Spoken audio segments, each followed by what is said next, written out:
बिस्मिल्लाहिर्रहमानिर्रहीम। स्टूडेंट्स, तो आज की इस वीडियो में हम देखेंगे वेरिएबल्स क्या होते हैं। A variable is a name of memory location और मेमोरी सेल। मेमोरी लोकेशन या मेमोरी सेल के नेम को हम वेरिएबल्स कहते हैं।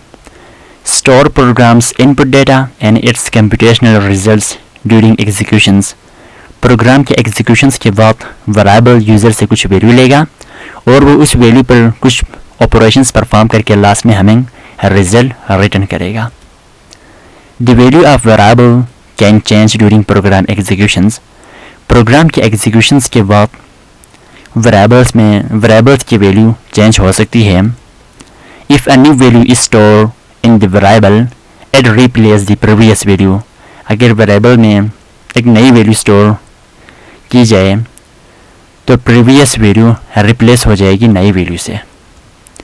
The variables are created on RAM।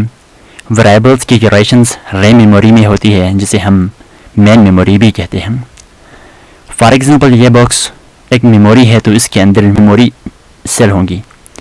अभी मैंने सिर्फ एक ही मेमोरी सेल बनाया है तो इसमें मैं सिर्फ एक ही वैल्यू स्टोर कर सकता हूँ।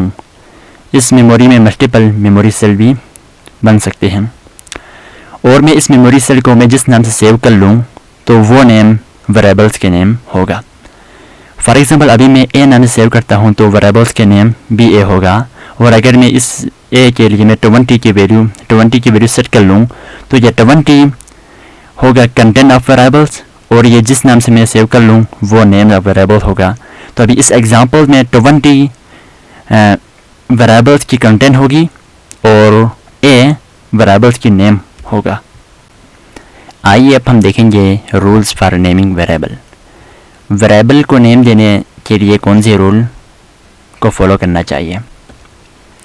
वेरिएबल में include letters, numbers and underscore. Variable में लेटर्स भी हो सकते हैं, नंबर भी हो सकते हैं और अंडरस्कोर भी हो सकते हैं।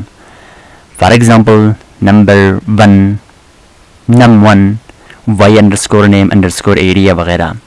ये तीनों वेरिएबल के नेम है क्योंकि इन तीनों में लेटर्स भी है, नंबर भी है और अंडरस्कोर भी है, तो लिहाजा ये तीनों वेरिएबल्स के नेम हो सकते हैं।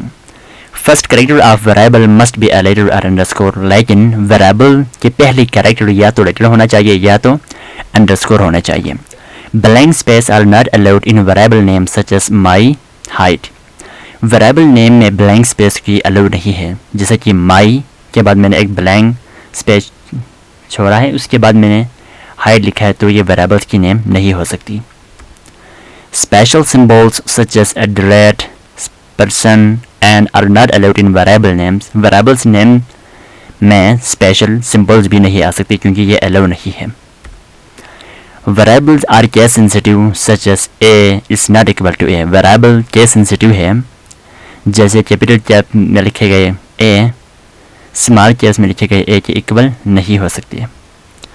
Keywords can not be use as variable name. Variable name के लिए हम कीवर्ड्स इस्तेमाल नहीं कर सकते।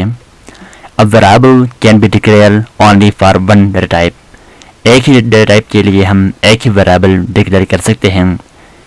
डेटा टाइप को आगे जाके हम डिटेल्स में पढ़ेंगे, लेकिन अभी इतना समझ लें कि वेरिएबल्स के टाइप्स को डिफाइन करने के लिए हम डेटा टाइप इस्तेमाल कर लेते हैं और ये भी बताते हैं कि उस वेरिएबल के लिए कौन सी ऑपरेशंस परफॉर्म करना है।